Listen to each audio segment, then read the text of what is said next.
Do you believe in forgiving or forgetting? When my sister tipped her glass and watched red wine spread across the cushions like it had every right to live there while she gave me that lazy little smile and said that our mother would calm me down, something in me went very, very still, not loud or dramatic or messy. Just a kind of quiet where the part of me that usually apologizes to keep the room steady finally sat down and folded its hands and decided it was done purchasing peace with my dignity. I told her to grab a towel, not because I thought she would actually help but because I needed to hear which version of her would show up today, the helpless baby our mother coddles or the sharp-tongued bully who performs innocence whenever consequence gets close. And of course, she rolled her eyes and mumbled about how the couch was not even that nice, and how I should have known better than to put something so precious in a house where family visits, which sounded a lot like blaming me for owning something clean and expecting it to stay that way for one evening. I could feel the familiar choreography start up, the one where she plays offended and our mother swoops in with a lecture on togetherness and forgiveness that is always addressed to me even when I am the one scrubbing someone else's mess. And I almost laughed because it hit me that this dance has been running since we were kids, and every single time I have been the one buying the ticket with my time, my money, and my patience, and tonight I simply chose not to pay. Our mother arrived right on schedule with a soft voice and a firm jaw and that look that says she is already tired and would really prefer if I took the high road again. And I listened to her explain how accidents happen and how my sister did not mean it and how a little stain is not worth a family argument, and I nodded like I always do. Except inside I was setting down pins on a map of all the times I swallowed something bitter so everyone else could taste sweet, the banked car that somehow became my fault for parking too close, the borrowed dress that came back with makeup ground into the collar, the rent money that disappeared into a weekend trip because life is short and she deserved a break. I looked at my sister and told her that this was not an accident so much as a habit, and that habits have costs. And she smirked wider because she thought Mom's speech had already taken the sting out of everything and we would end like always with me cleaning and her texting. So I excused myself to the kitchen and took my time rinsing the cloth while I let the room breathe without me. And while the water ran, I felt this relief, this strange bright clarity that I was not actually angry at a spill. I was angry at a system, and systems do not change because you plead with them. They change because you start following a different set of rules and let everyone else catch up. When I came back, I did not raise my voice. I did not say anything cruel. I did not even bring up the past, because I have learned that people who dismiss your reality love when you make it about old stories they can poke holes in. So instead, I kept it painfully current and asked my sister to confirm that she had tipped the glass after I asked her to be careful, and she said sure, because she is allergic to accountability when it is wrapped in kindness, but weirdly brave when she thinks she cannot be touched. And our mother tried to cut in with some speech about tone, which is always the preferred subject when the facts are inconvenient. I told them both that I had already called the cleaning service, because I know how wine behaves, and I know how furniture stores behave, and I have lived enough of this family to know that if there is not a receipt with someone's name on it, then the cost will quietly land on mine. And my sister laughed the way she laughs when she thinks I am bluffing, and Mom said there was no need to be dramatic, and I said there was nothing dramatic here at all, just housekeeping and boundaries and a bill that belongs to the person who created the problem. For a second the room went weightless, like everyone was waiting for me to crack and say fine, forget it, I will handle it, because I usually do, and that pause tasted like the first honest breath I have taken in years. And I realized that the power of an enabler depends on you agreeing to be enabled, which I no longer was, so I walked to the console by the door where I had set down the mail earlier, slid out a printed invoice with the service estimate and the appointment time stamped across the top, and laid it on the coffee table as if I were setting a placemat before dinner. My sister leaned forward, already ready to argue about the amount or the brand or the time or whatever detail she could use to derail the point, and our mother reached for the paper because she cannot help trying to mediate what she has not paid for. And I rested my hand on the invoice just long enough to make sure they were both looking at me. Then I lifted my finger and pointed to the address line where the company had already confirmed delivery to the name that matched the person who tipped. the glass, and in that very small, very quiet moment her jaw actually dropped because she saw her own apartment written there in clear black letters, and she finally understood that the bill had not only been created, it had already been sent to her home. And all that was left for me to do was wait for the confirmation that it had been received.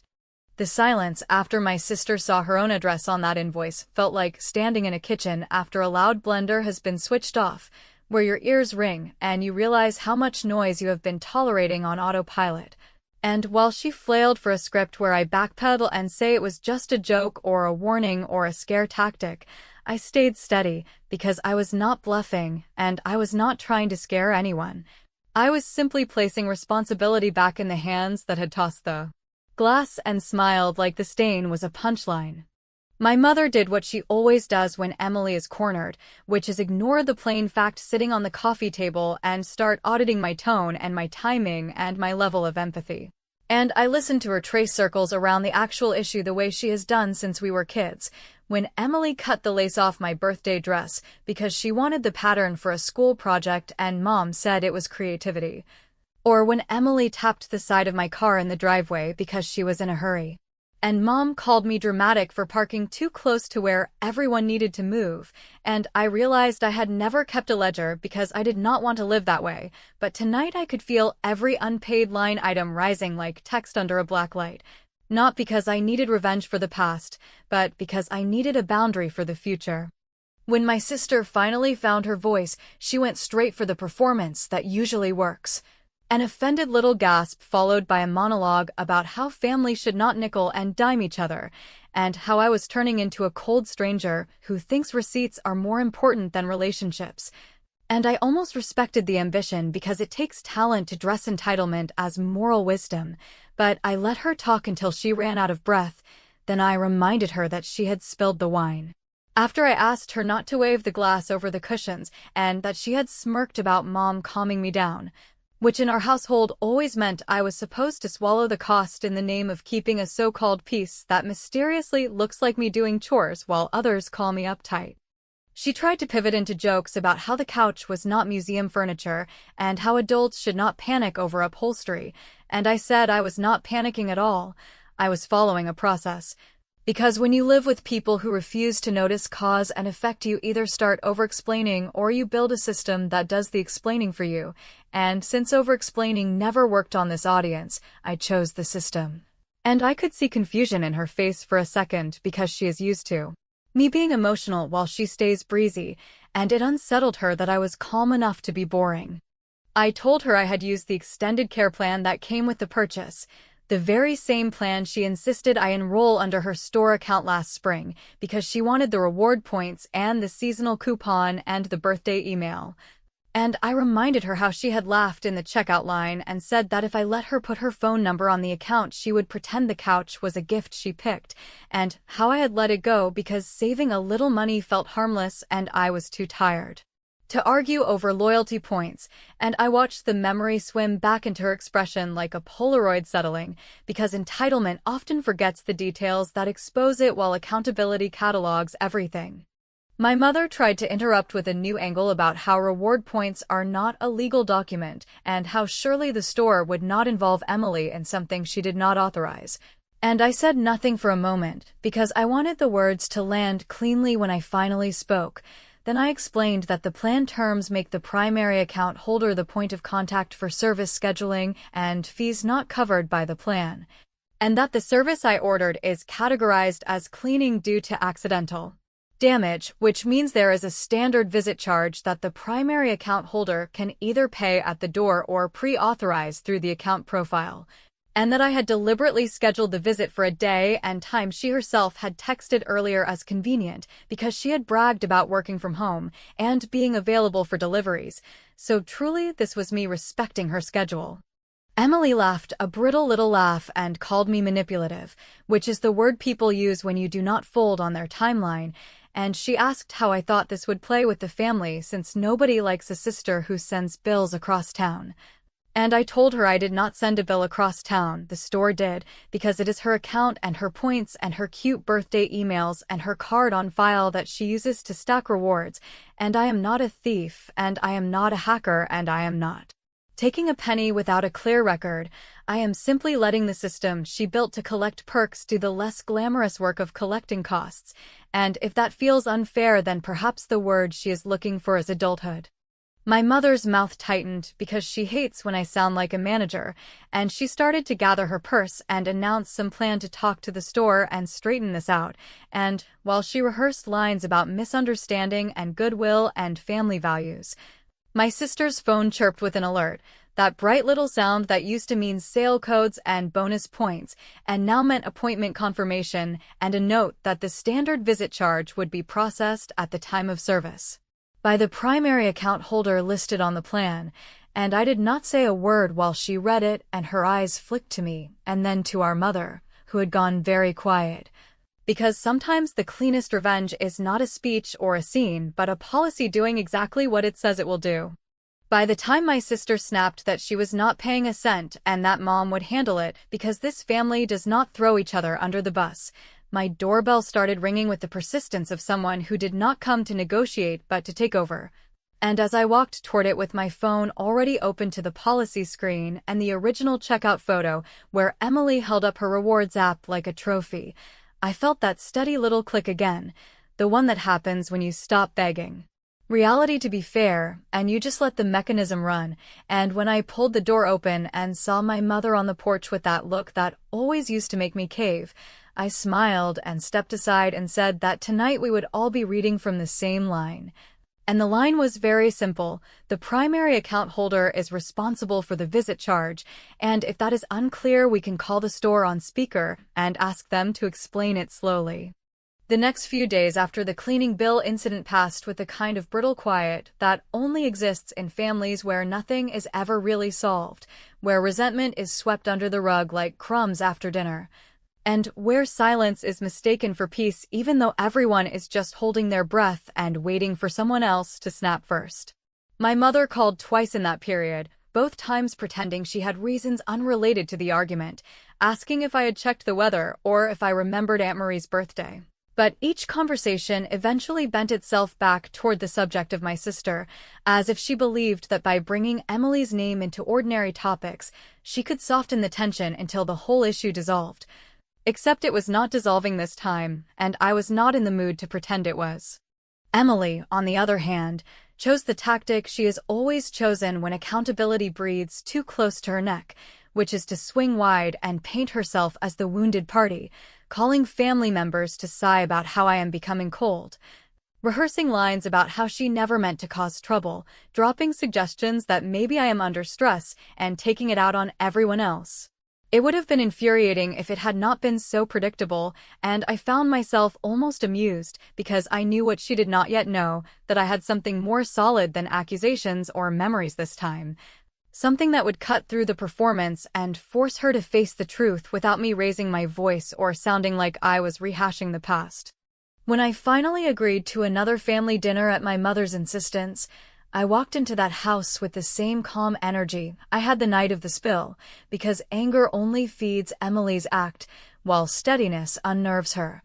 And I could see the irritation already forming in her face when I smiled like nothing was wrong. She came armed with sarcasm, calling me the accountant under her breath, mocking the idea that anyone would track expenses between sisters, nudging Mom for a laugh that never really came. My mother tried to steer us towards safer waters by asking about work, about neighbors, about anything that could keep us from circling the same argument, but Emily could not resist because she has never known how to leave well enough alone. She brought up the couch again with a sneer, making it sound as if I had written her a summons over a piece of fabric, and I let her finish the whole routine before I reached into my bag and placed my phone on the table, screen lit, the group chat open, with her own words displayed clearly for anyone at that table to read. Months back, in one of her circles of friends, she had bragged in plain text about finally getting under my skin with that couch stunt, laughing about how she tipped the glass on purpose because she wanted to watch me squirm. And she added the little note that Mom would always cover for her anyway, so I would never dare fight back. The silence around that table after those words appeared on the screen was heavier than anything I had ever felt in that house, because suddenly I was not the only one who saw the pattern. I was not the only one holding the ledger. Emily's face strained, then flushed, then hardened, cycling through all the phases of someone who cannot decide whether denial or rage will save them faster. She called it a joke, then insisted I had misinterpreted, then accused me of spying through her phone, until I reminded her that she had posted it in a group where at least one person still believed in honesty and had forwarded it to me out of disgust. My mother sat back with her lips pressed so tight they nearly disappeared, and for the first time in years she did not rush to patch over what Emily had said, because there was nothing left to patch. The words were there in her daughter's own tone, cruel and careless and smug. The tension broke when Emily slammed her palm against the table and shouted that I was ruining the family by dragging private matters into the open. But all I could think was that she had done the same thing for years, only with my dignity instead of her own. And now the balance was finally shifting. I told her calmly that I did not need to add anything to her words, because they already revealed the truth. She had treated me like a joke for years, assuming our mother would always shield her from consequence. And now she was simply upset because that shield had cracked. It was my mother who asked to end the dinner early, muttering something about headaches, but I left knowing that the foundation had shifted, that the story Emily usually told about herself, the playful, misunderstood baby sister, was starting to crumble in the eyes of the very people she used to charm. I had no interest in humiliating her endlessly, but I was not done yet, because if I had learned anything it was that exposure alone does not end patterns, you need follow-through. You need the weight of consequences pressing down again and again until denial can no longer stand upright. And as I drove home that night, the phone still buzzing with messages from relatives who now had questions they had never dared to ask before, I smiled not out of pettiness, but out of relief, because the script that had trapped me for decades had finally been torn. And the next act was going to play out on my terms, not theirs. The fallout from that dinner where my sister's own words were exposed in front of my mother did not fade the way so many previous conflicts had dissolved into silence and denial. Because once words are written and read aloud, they cannot be dismissed as exaggeration or twisted memories. They sit there in black and white with the weight of undeniable proof. And that proof began to ripple through the family in ways my sister had never experienced before, since she had always been protected by a fog of excuses that no longer worked now that her own bragging had been dragged into the light. For the first time, I saw relatives who normally laughed off her antics pause before responding to her calls, and I heard from cousins who admitted they had long suspected the imbalance between us, but never felt it was their place to comment. And while my mother tried desperately to repair the image of harmony she has always cherished, she found herself stumbling because even she could not quite defend words that painted her youngest as someone who deliberately hurt her sibling for sport. In the days that followed, I knew Emily would not take this shift lying down, because the only thing more intolerable to her than consequences is the idea of losing control of the narrative, and sure enough she called me with that trembling, high-pitched voice she uses when she wants to sound both outraged and victimized at the same time, accusing me of turning the family against her, of digging through private messages, of acting like some prosecutor instead of a sister, and while she screamed,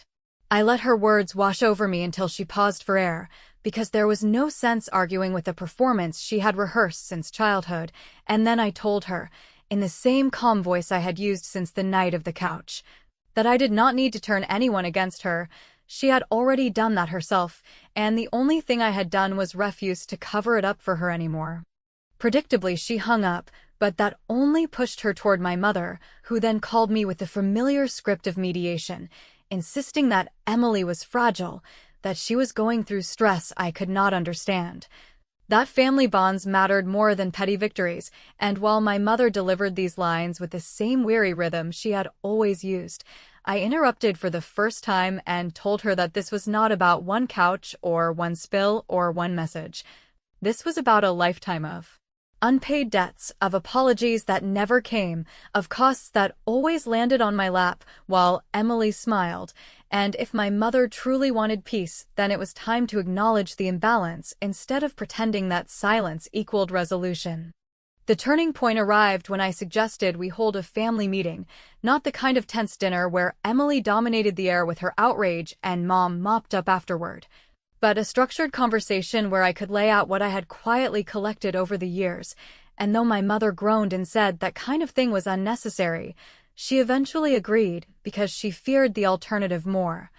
which was the growing awareness spreading through relatives who were beginning to ask her uncomfortable questions about fairness and favoritism. So we set a date, and when that evening arrived, I walked into my mother's living room not with anger in my chest, but with a file folder in my hands, a thick stack of papers I had printed over the course of weeks, itemizing debts, broken items, borrowed money, unpaid favors, all carefully documented with dates, photos, or text messages, not because I needed revenge, but because I wanted to put an end to the endless cycle of denial by dragging everything into daylight. When the folder landed on the coffee table, the room shifted because no one had expected me to come so prepared, and while Emily scoffed and rolled her eyes at first, calling me obsessive, I opened the file and began reading aloud. The $400 I covered when she overdrew her account and promised to pay me back in 2 weeks. The dress I bought for her graduation that never returned. The dented car door she blamed on a shopping cart though the neighbor saw her back into it. The deposits I had co-signed when she could not get approval on her own, all the way down to the smaller, but endless favors that chipped at me year after year until the sum of them formed a mountain I had carried while she laughed at how light her own load felt. My mother tried to stop me more than once, pleading that I was humiliating Emily, but I pressed on because humiliation was never my goal. Truth was, I reminded them that every entry was something I had forgiven at the time, something I had swallowed in the name of family, and that none of this would be on paper now if the pattern had not continued. Because forgiveness without accountability is just permission in disguise, and I was finished granting permission for her to use me as her safety net. Emily's mask cracked when I reached the last item, a detail she had likely forgotten, but I had not, because years ago when she moved into her first apartment, nervous about deposits and contracts, she had begged me to sign as a guarantor.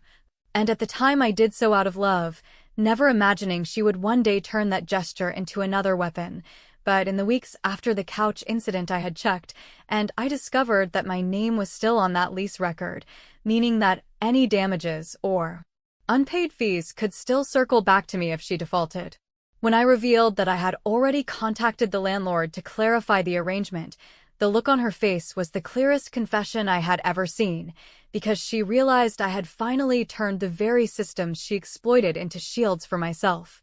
And suddenly the ground she always assumed would hold her weight began to crumble beneath her.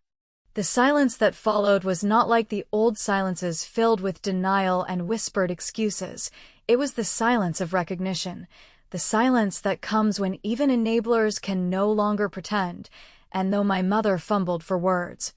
she found nothing strong enough to erase the evidence spread across the table. For once Emily had nothing to throw back at me, no smirk, no dismissive laugh, only a red face and clenched fists, and when I gathered my papers and slid them back into the folder, I did so knowing that the next stage was no longer about convincing anyone of the truth, because the truth was already sitting in the room like an immovable guest, and all I had to do now was let it stay. In the week after I put the ledger on my mother's coffee table and watched the air change in that room where denial had always carried more weight than evidence, I realized that winning for me was never going to look like a dramatic speech that made everyone cry and apologize in a circle, because the people who trained you to carry their mess are not the kind who hand you your freedom with a bow. They make you take it, calmly and repeatedly, until the habit of taking advantage dies of oxygen loss. So I focused not on convincing anyone, which had failed me for years, but on making sure that every door through which my sister's carelessness could reach my wallet or my time was now firmly closed and latched, not with anger but with paperwork, dates, policy numbers, and signatures that speak more clearly than I ever could. The first door was the lease, that quiet trap I had forgotten I was still caught in, so I followed through on what I had hinted at during the meeting, and I sent the landlord a written,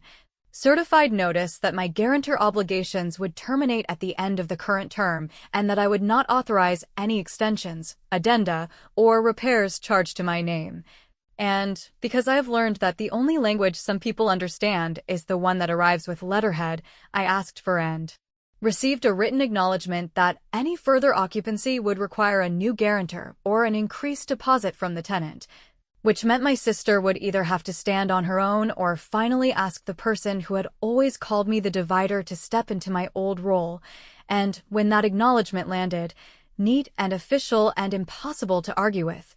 my mother called me with trembling outrage about loyalty and duty, and I told her, as gently as I could manage, that love is not a line of credit with no limit, and that if she believed Emily deserved a cushion, she was free to provide it. But my signature was done cushioning anything that did not belong to me.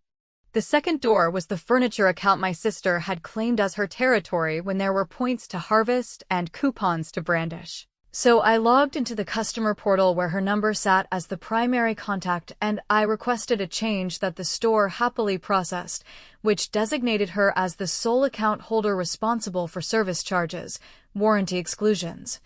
and delivery arrangements. And while that change sounded bureaucratic and boring, it did something I had never managed with speeches. It tied her convenience to her consequence in a way that could not be shrugged off at the next family dinner, because the next time she wanted to play the breezy host at my place with a glass waving over fabric, the system would treat it as her expense rather than a family incident to be smoothed by maternal guilt.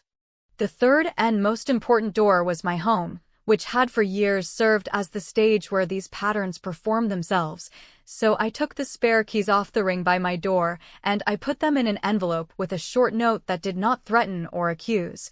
It simply set the new terms, saying that I would be happy to host when I felt respected, that I would not stock alcohol for visits, that I would not entertain surprises, and that any accidental damage would be handled by the person who caused it without negotiation. And while that note might have sounded cold to someone who has never been the designated fixer, to me it felt like warmth, like I had finally centered my own peace in a space where I actually pay the bills.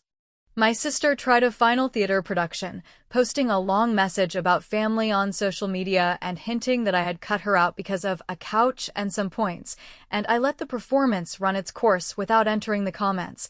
Because the thing about bait is that it only works if you bite, and I did not, which forced her to swallow her own hook. And then something rare happened, which is that my mother, perhaps tired of being shown her reflection in every conversation, told her to take the post down, because even she could see that it made Emily look small, and the post vanished, and although there was no apology attached to its disappearance, I did not need one. I only needed the noise to quiet down so the new boundaries could settle like furniture placed where it finally belongs.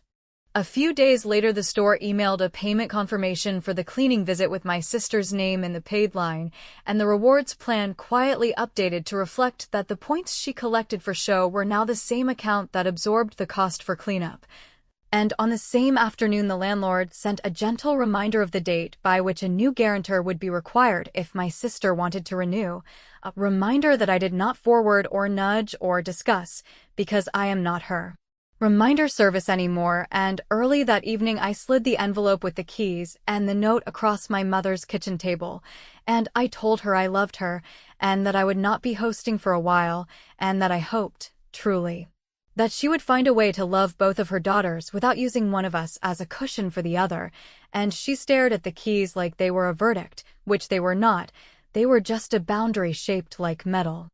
In the quiet that followed, as I walked back to my car carrying only my own things for once, my phone buzzed with a message from a cousin who had always stayed neutral, saying that the ledger had been a shock but a necessary one, that she had believed the smile and the stories for too long, that she was glad someone finally set a bar and then refused to lower it. And while I do not measure my choices by applause, I will admit that hearing someone say yes, finally, felt like a cool drink after a very long and very dry drive. And that night I slept without replaying the argument, without drafting the next speech, because the plan had ended not with a scream, but with a series of signatures and confirmations and keys sliding across a table. And although the family will likely find a new stage for its old dramas, it will not be my living room anymore, which means the win is quiet, but it is mine.